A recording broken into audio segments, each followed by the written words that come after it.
Pensadores y forjadores de la Universidad Cubana durante la República Neocolonial.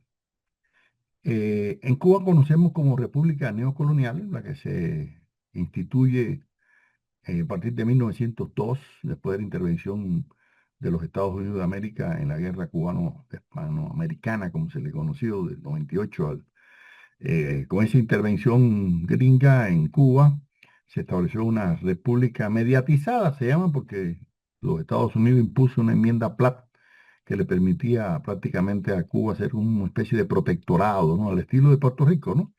Y eso se mantuvo hasta los años 30, que fue derogada esa enmienda por la revolución que se da, ¿no? Entonces, por eso esa república que se establece a partir del 20 de mayo de 1902 hasta el triunfo de la Revolución de enero del 59 se le conoce como la República Neocolonial. Este segundo video sobre pensadores y forjadores de la Universidad Cubana es parte de una publicación que se hizo en un libro que la UNESCO publicó como memorias de un congreso internacional de la UNESCO sobre la educación superior en América Latina que se realizó acá en Cartagena de India, en Colombia en el 2008, ¿no? Y ahí están de todos los países de América Latina, ¿no? Quienes contribuyeron a formar, ¿no?, la educación superior en América Latina. Y por eso aquí le vamos a dedicar ahora atención a aquellos que, algunos continuaron desde el siglo XIX, como el caso de Enrique José Barona, y otros que ya se forman prácticamente en la primera mitad del siglo XX, ¿no? Y luego terminaremos con un tercer video sobre el tema de esta intelectualidad cubana después del triunfo, ¿no?, de la revolución. La personalidad que cubre el final del siglo XIX y el principio del siglo XX en cuanto a la educación cubana es Enrique José Barona, este filósofo y pedagogo que le hemos dedicado ya otros videos, porque Barona juega un papel muy importante en la educación en general, no solamente educación superior. Él estaba en Estados Unidos cuando, ¿no?, interviene Estados Unidos en la guerra, pero inmediatamente que se logra la paz, él regresa a, a Cuba y se pone a disposición del gobierno interventor de Leonardo Wood. Algunos le van a criticar eso, ¿no? Y él va a decir, no, si yo lo que quiero es demostrarle aquí a los gringos que nosotros podemos gobernarnos por nosotros mismos, ¿no? Y así fue ministro de Hacienda, en esa época fue ministro de Educación, y luego ya se incorpora a la Universidad de La Habana, llega a ser rector de la Universidad de La Habana. Pero lo más importante es que él establece un llamado Plan Varona, que estuvo vigente prácticamente hasta el triunfo de la Revolución y luego se mantuvo en cierta medida algunas ideas. Siendo él un filósofo, sin embargo, él va a propugnar mucho porque se reduzcan un poco los estudios de las humanidades y se propicien los estudios de la ingeniería. Él dice, bueno, con dos o tres abogados tenemos ya, pero hacen falta miles de ingenieros para construir puentes, para construir fábricas, porque él tenía una visión positivista, ¿no?, del desarrollo industrial, etcétera. Y eso va a jugar un importante papel en la educación cubana, y repito, no solamente en la educación superior, también en la educación básica, porque el Plan Varona se va a establecer prácticamente para toda la educación. Decía Barona, y cito, desde la escuela a la universidad, la necesidad, el propósito y el deber de los profesores se concentra en formar hombres, hombres que se sientan capaces de actuar frente a la naturaleza para sacar de ella las utilidades que le permiten vivir y desarrollarse, que se sientan solidarios con sus coasociados para concurrir con ellos a la generosa empresa de hacer mejor, más bella y noble la condición humana. Fin de la cita.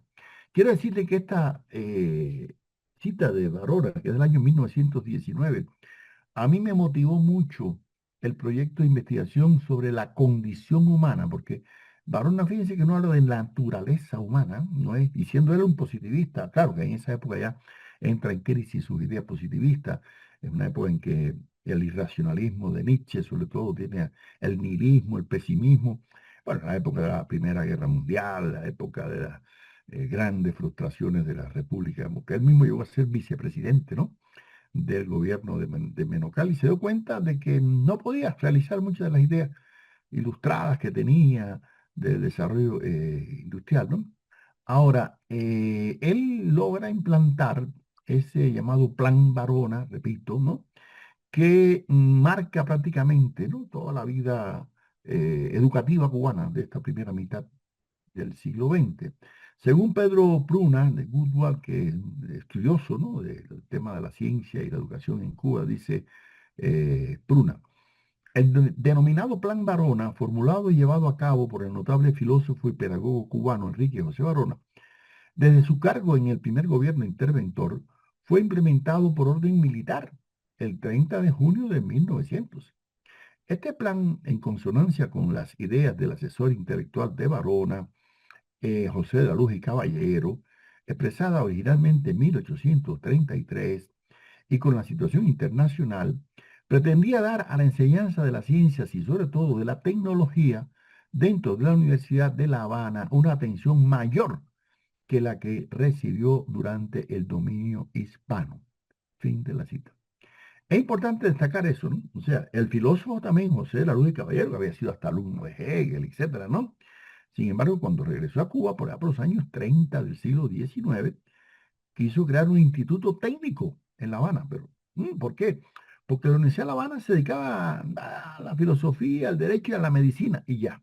Pero no se enseñaba ni química, ni física, ni matemáticas. Nada de eso era muy, ¿no? Y eso va a cambiarse prácticamente a partir de la reforma que se hace en la Universidad de La Habana en 1842, que se hace más laica, porque hasta ese momento la universidad era dominica todavía, era confesional, y por eso en Cuba se desarrolla más pensamiento liberal y científico en el seminario de San Carlos, ¿no? Que es en la propia Universidad de La Habana, ¿no?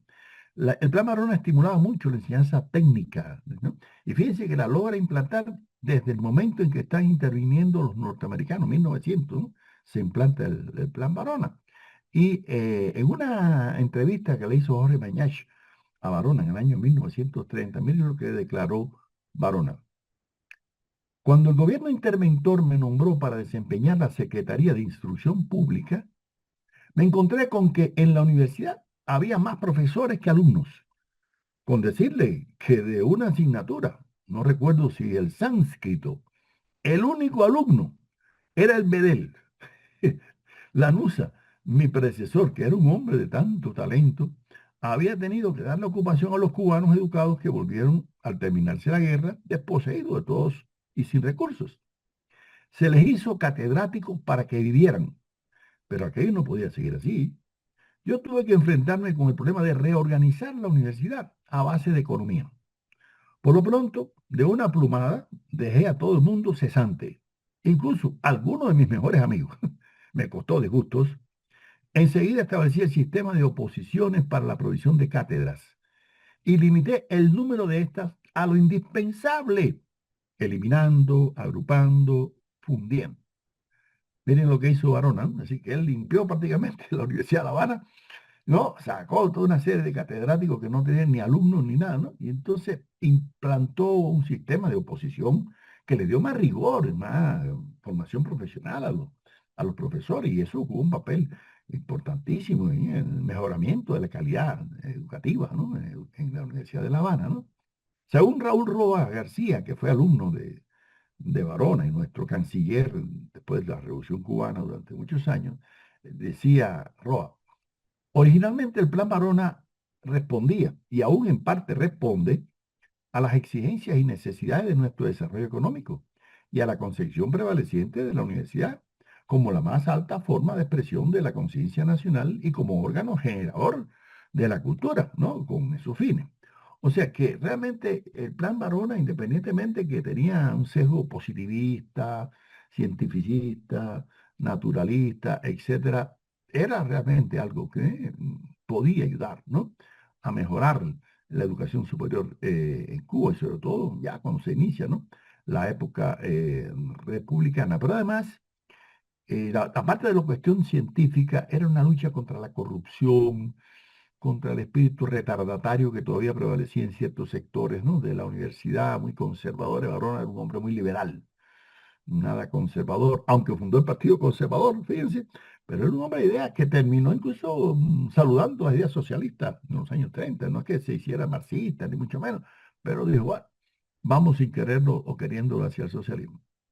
En un estudio que hacen de la Universidad de La Habana, Ramón de Arma, Eduardo Torres Cueva y Ana Cairo, ellos dicen, inmersa en su medio social, la universidad no podía escapar al proceso de neocolonización ni al proceso de paulatina descomposición política de las administraciones republicanas. Un oscuro y tranquilo periodo se desarrollaría ahora hasta la década de los años 20, con el predominio dentro del claustro de profesores y del gobierno universitario de los elementos más conservadores. ¿Ven? Fin de la cita. O sea que todavía a principios del siglo XX, ya después de la independencia de España, ¿no? Que se suponía que esa ya, incluso ya no se llamaba Real Universidad, ¿no? De San Cristóbal de La Habana, no, se llamaba ya Universidad de La Habana, le cambiaron el nombre, le dijeron, bueno, Universidad laica, no, no, nada más, no era protegida por el rey, ni mucho menos, ¿no? Sin embargo, todavía quería, se mantenía, ¿no? Y por eso incluso, Varona incluso va a crear la escuela de pedagogía en la Universidad de La Habana. Quiero decir que es la segunda escuela de pedagogía que se crea en América Latina, la primera se había creado en Chile. Y la segunda fue en la Universidad de La Habana, para que vean la importancia que tiene Varona en la pedagogía cubana, ¿no? Además, Varona va a rescatar mucho el pensamiento de José Martí, que se trataba de opacar, porque el pensamiento de Martí era demasiado peligrosito para las oligarquías, ¿no? Existentes, ¿no? Y además, Varona no solamente es un hombre que escribe, o que dicta conferencias, redita sus libros de psicología, de lógica, de moral, ¿no? Aquellas conferencias filosóficas de los años 80 las vuelve a reelaborar y actualizar y las publica, ¿no? En las dos primeras décadas como textos que se utilizan, ¿no? De la escuela de filosofía, sino que se articula el movimiento estudiantil. Julio Antonio Meyer, que crea la Federación Estudiantil Universitaria, lo invita a presidir el Congreso que se crea en 1925, ¿no? Y él apoya todas las huelgas de los estudiantes en contra de la dictadura de Machado, ¿no es así? Y esa es la razón por la cual Varona va a ser reconocido también en toda América Latina. Por ejemplo, en el primer Congreso Iberoamericano de Estudiantes que se hizo en México en el año 31, se consideró que los grandes maestros de América eran Martí, Unamuno, Ingeniero, Vasconcelos y Varona. A todos se les nombró maestros de América. Quiere decir que ya tenía un prestigio, ¿no? Internacional bien reconocido.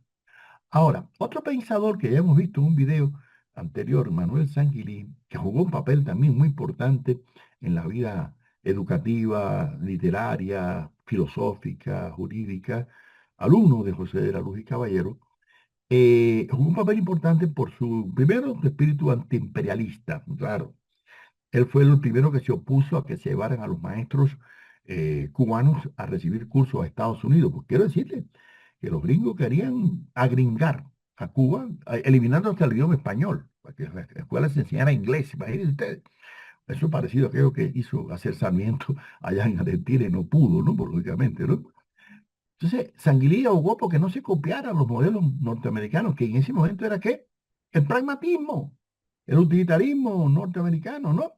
Y además, Sanguilí se opuso a que se crearan universidades privadas, que ya intentaban crearse.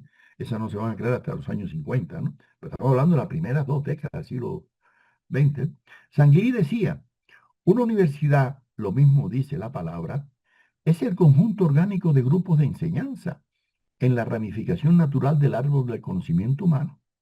Cada día el desarrollo de los métodos, las exigencias sociales, determina la tendencia a hacer más prácticos los estudios tanto de abajo como de arriba.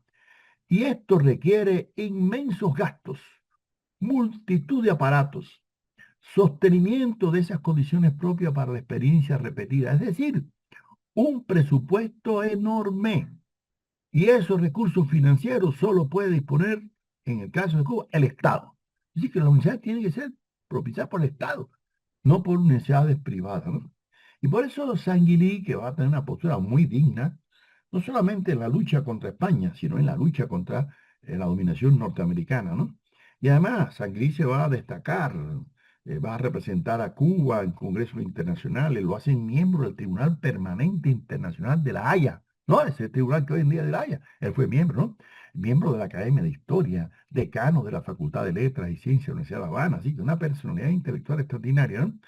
Pero junto a Sanguilí empieza a crearse en la Universidad de La Habana una serie de intelectuales muy prestigiosos, por ejemplo, Carlos de la Torre y Huerta, ¿no? Profesor de geología, paleontología y antropología, ¿m? Que llega a ser miembro de la Academia de Ciencias de Francia, reconocido internacionalmente por sus clasificaciones de los caracoles del Caribe, por haber descubierto fósiles, ¿no? De existentes en Cuba. Sí, esas figuras ya empiezan a trascender, ¿no? Más allá.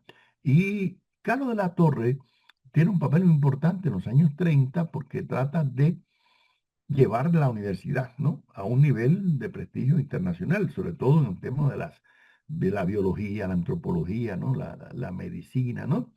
Y además, por auspiciar la participación estudiantil, ¿no? Claro, había pasado la reforma de Córdoba, recuerden, el movimiento en Córdoba, Argentina, de la autonomía universitaria. Incluso Mella un día lo invitó a una reunión de estudiantes para que él interviniera. Y cuando él terminó, le dijo, doctor, yo le pido por favor si usted pueda retirarse para que los estudiantes puedan discutir libremente los problemas de la universidad. Y Carlos de la Huerta se retiró y dejó a los estudiantes, ¿no?, que discutieran los temas, ¿no? Según Mella, escuchen, decía Mella creó el directorio de la Federación de Estudiantes Universitarios, ¿no? Y él dijo, Mella, este directorio ha comprendido que aún queda algo grandioso por hacer y que está en la mente de todos. Esto es, la verdadera función de una universidad latina, una escuela de comercio donde se va a buscar tan solo el medio de ganarse la vida. No, la universidad moderna debe influir de manera directa en la vida social, debe señalar las rutas del progreso, debe ocasionar por medio de la acción de ese progreso entre los individuos, debe por medio de sus profesores arrancar los misterios de la ciencia y exponerlos al conocimiento de los humanos. Este joven, que bueno, fue asesinado por los sicarios de la dictadura de Gerardo Machado en México, estimuló mucho las reformas universitarias en Cuba. Decía Mella, en Cuba la revolución universitaria es un hecho. La primera jornada fue en enero de 1923. Nuestro objetivo lo simplificaré de esta forma.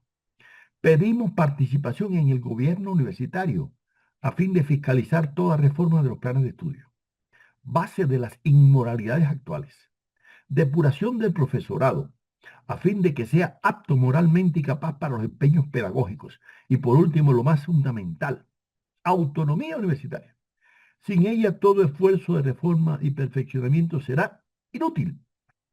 La realidad de nuestra situación comprende una lucha entre dos tendencias, la nuestra, creadora, activa, ansiosa de fórmulas nuevas, reclamando procedimientos modernos, atención a las doctrinas y a las ideas contemporáneas, y la de un profesorado caduco, integrado por viejos fósiles conmovedoramente ineptos, incapaces de quebrantar la venerable rutina. Fin de la cita. Bueno, además, ella va a ser uno de los, incluso profesores de la Universidad para Trabajadores, universidades nocturnas. Se abre una universidad popular que le llaman José Martí para los obreros por la noche.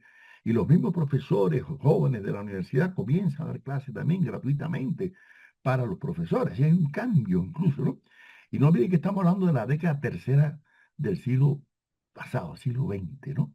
En que el fascismo está tomando fuerza, ¿no? En que la intervención norteamericana se hace, incluso hay una nueva intervención de Estados Unidos en Cuba, ¿no? Y entonces, en medio de ese ambiente, una universidad popular, José Martí, como la que planteó Mella, ¿no? Incluso, escuche lo que dice Mella, esta institución formada por obreros y estudiantes libres no puede estancarse como los organismos burgueses similares al nuestro. Propagamos la cultura, sí, pero no la cultura hipócrita y oficial.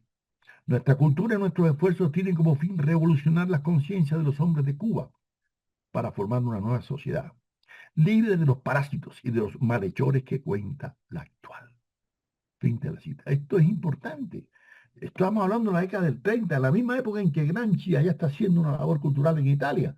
Un joven que va a ser también cofundador del Partido Comunista de Cuba en 1925, está insistiendo en la formación de la conciencia moral y de la lucha ideológica y de una nueva cultura, ¿no? Y además, no solamente aspecto espiritual, Mella va a luchar por mejorar las condiciones de vida de los estudiantes, crear casas para estudiantes, gimnasios, salones de reuniones, para fiestas, para bibliotecas, es decir, revolucionar la sociedad, ¿no? Por eso la labor de Mella es importantísima, ¿no? En la gestación de una nueva universidad. Decía Mella, hay necesidad intensa de apóstoles, de héroes, de mártires para el triunfo de la causa. Y esos apóstoles, héroes y mártires están en la juventud universitaria de nuestra América. ¿Mm? Fin de la cita. Por eso Mella va a jugar un papel importante en toda una generación de intelectuales que luego se van a destacar mucho en la cultura cubana, Alejo Carpentier, Juan Marinelo, Raúl Roa, Jorge Mañez, todo eso, ¿no? O sea, ¿por qué? Porque se forman bajo el auspicio de Julio Antonio Mella, ¿no? Entre ellos Juan Marinelo, que es un gran escritor, un gran ensayista, reconocido, ¿no? En México, en América, por sus estudios sobre ensayos y sobre todo la obra de José Martí, y seguidor de esa enseñanza Mella. Marinelo va, luego de su exilio forzado por la dictadura, regresa a Cuba y al triunfo de la revolución es nombrado rector de la Universidad de La Habana y juega un papel importante en después, en 1962, de eso hablaremos en un próximo video, en la nueva reforma universitaria, ¿no? Mella era el, digamos, el paradigma, el ejemplo a seguir, ¿no? De esta nueva generación. Y Marinero dirá, la estimación de lo universitario como campo en que se manifiesta la lucha de clases es evidente. De ello viene la síntesis tajante, magistral en su descarnada sencillez. En lo que a Cuba se refiere, es necesario hacer primero una revolución social para hacer una revolución universitaria. Fin de la cita. Claro, Marinello ya es un marxista, un hombre, incluso miembro del Partido Comunista, ¿no? Que luego se convierte en llamado Partido Socialista Popular. Y Marinello va a jugar un papel, ¿no? Incluso reivindicando, ¿no? La figura de Julio Antonio Mella. Igual que Carlos Rafael Rodríguez, otro destacado intelectual ya de los años 30, 40, que incluso después de la revolución juega un papel importante como economista en la vida cubana, en la vida social cubana. Yo tuve la oportunidad de entrevistarlo en un viaje a México y conversamos mucho sobre sus papeles, ¿no? Y también entrevisté a Juan Marinelo cuando yo hacía mi trabajo de tesis doctoral sobre Varona, porque había sido alumno de Varona, ¿no? Y ahí están publicadas incluso esa entrevista en la revista Islas, ¿no? De nuestra Universidad Central de las Villas. Carlos Rafael decía, Mella advirtió a tiempo que no podía haber una universidad reformada en una república neocolonizada. ¿Eh? Es decir, que la universidad era como un laboratorio en que se decía, hacía falta no solamente transformar la universidad, sino transformar la sociedad.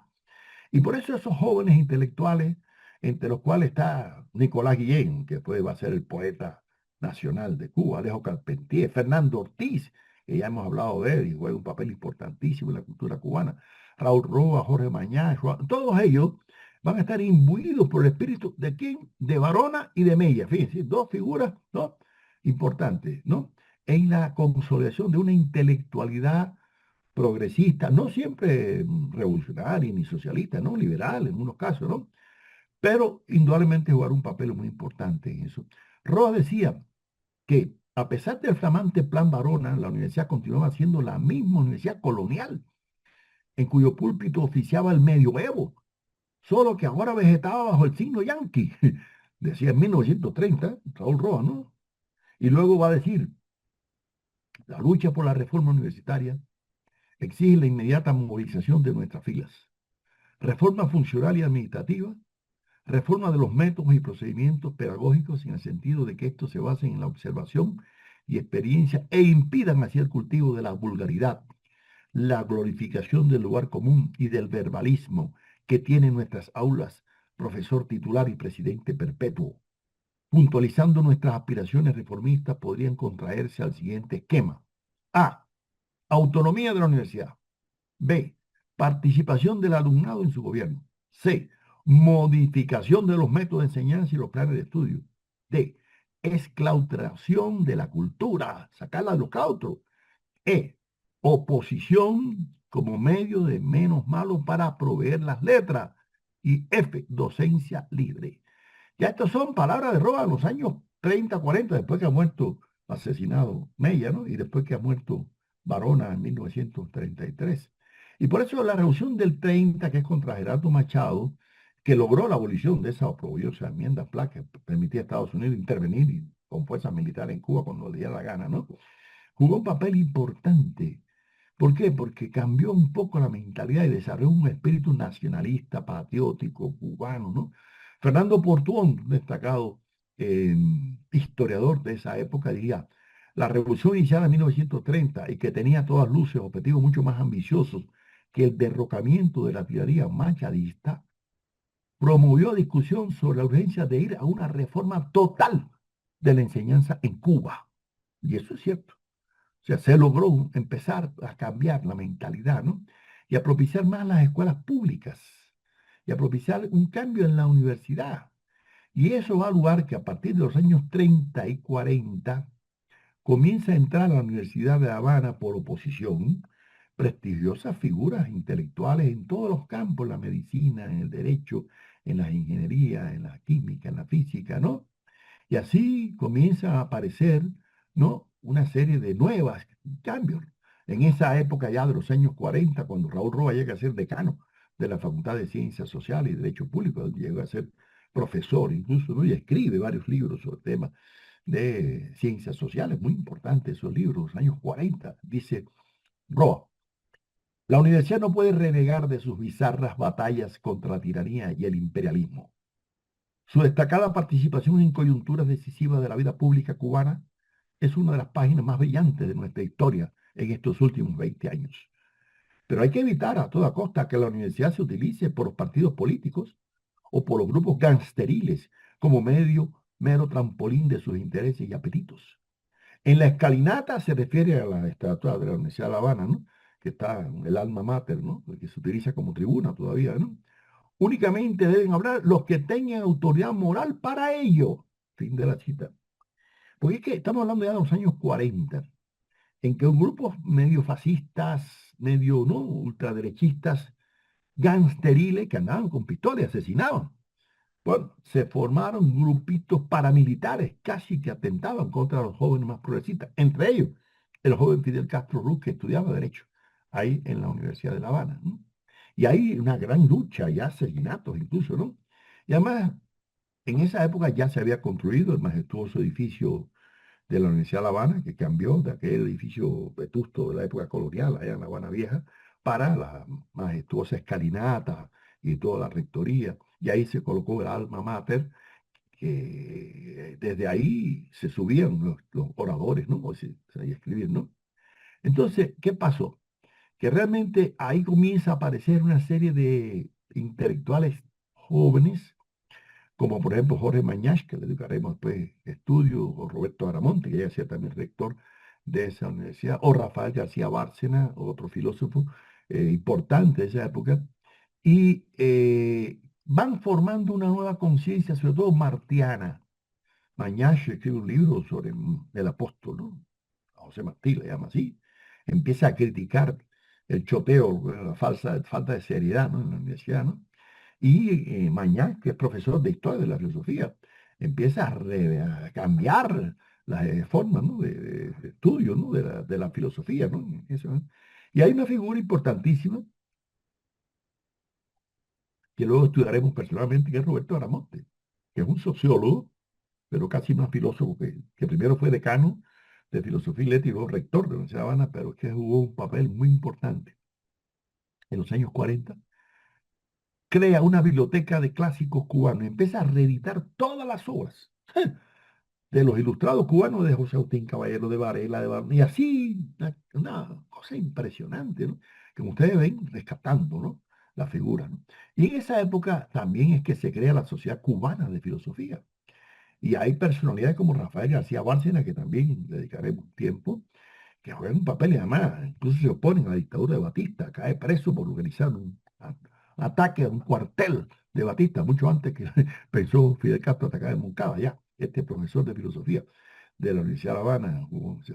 Y hay una personalidad que prácticamente después de la muerte de Barona, es Fernando Ortiz la figura intelectual más importante de Cuba. Que eso me llama la atención la cantidad de visualizaciones que ha tenido el video, ¿no? De Fernando Ortiz, porque realmente lo merece, ¿no?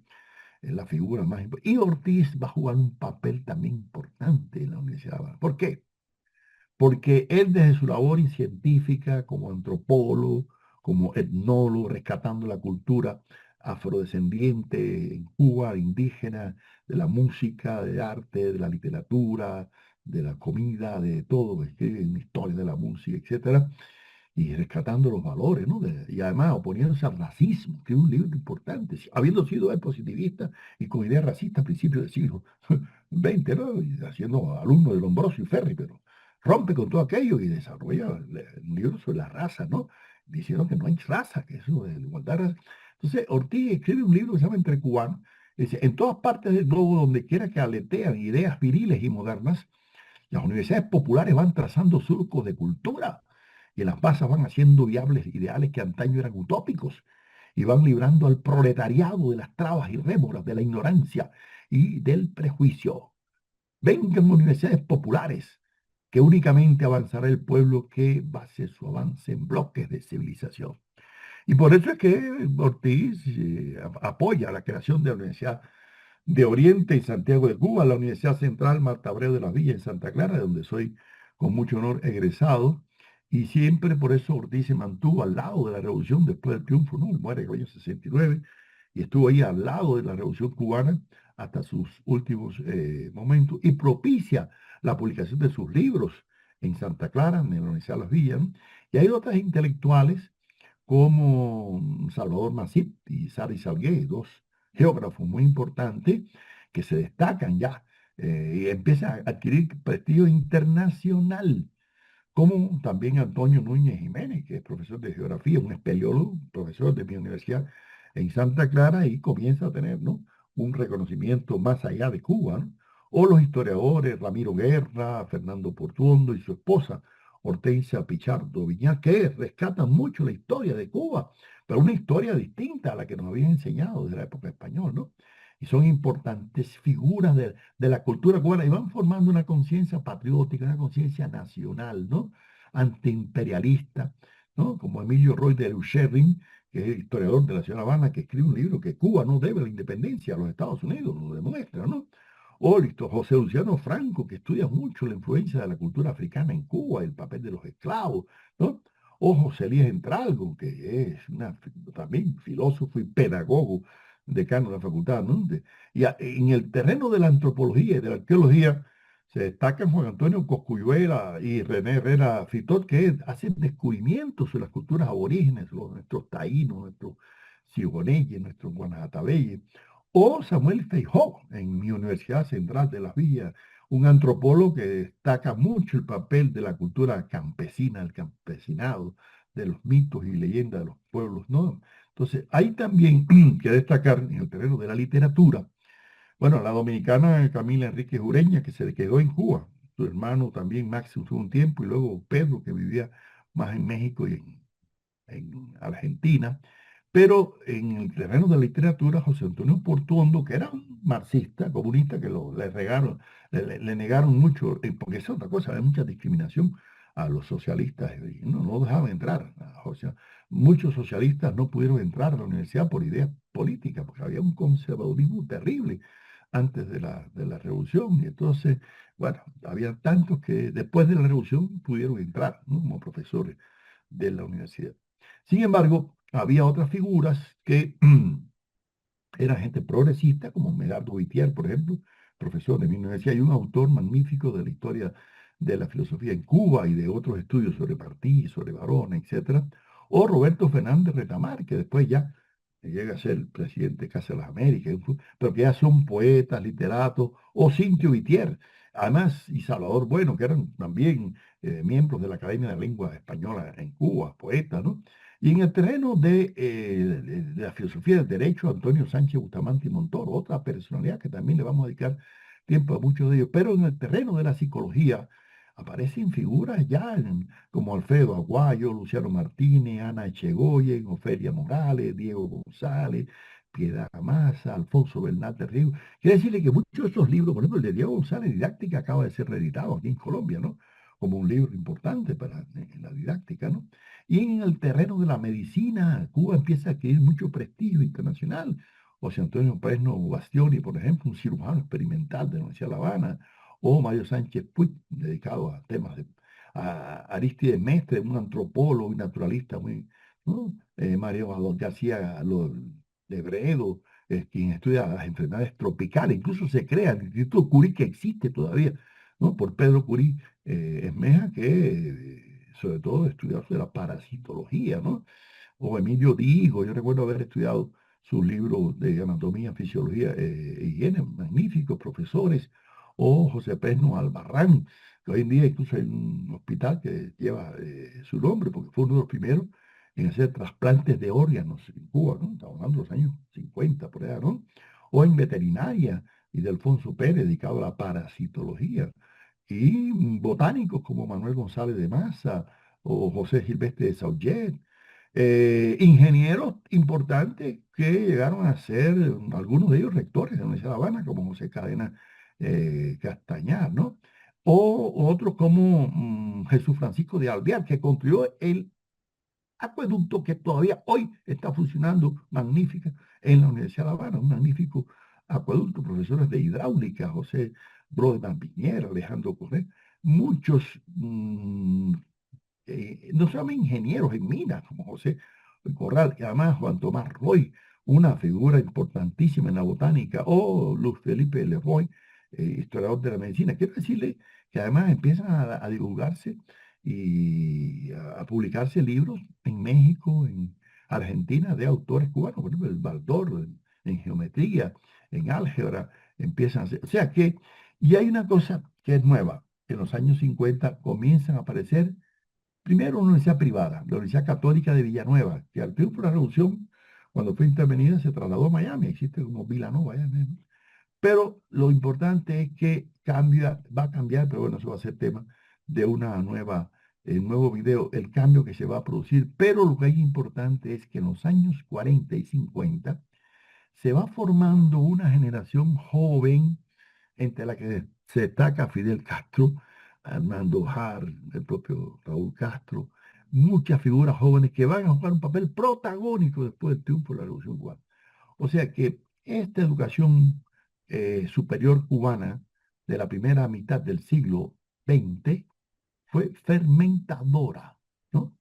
De transformaciones sociales, culturales, con una intelectualidad muy destacada que ya incluso va a romper las fronteras cubanas y va a ser reconocida internacionalmente y también mundialmente a escala ya de otras dimensiones. Y por eso tenemos el deber de, si vamos a estudiar la historia de la filosofía en Cuba y en América Latina, conocer en el caso de Cuba estos elementos de la historia económica, política, social y cultural de nuestro país.